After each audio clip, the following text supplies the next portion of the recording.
Hello and good day. Welcome to another episode of my video series.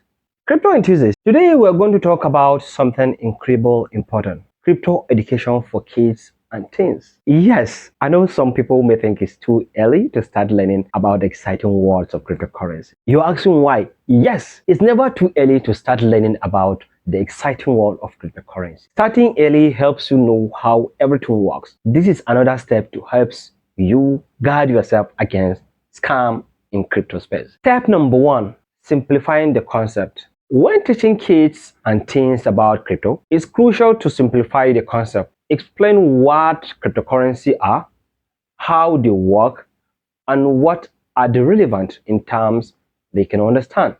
Wait, make it more engaging and relatable. Step number 2, emphasize on security.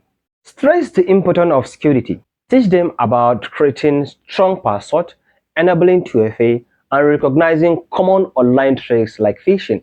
It is like teaching them to lock their digital doors. Step number 3, practical experience. You need to encourage practical experience in the process. Set up a demo crypto wallet for them to explore in a safe environment. Let them make small transactions to understand how all works. Learning by doing is a fantastic way to grab the concept. And there you have it. Crypto education for kids and teens by starting early and making it fun. You are setting them up for a brighter future in the crypto space. Stay tuned for more insight from this channel. Thanks for watching.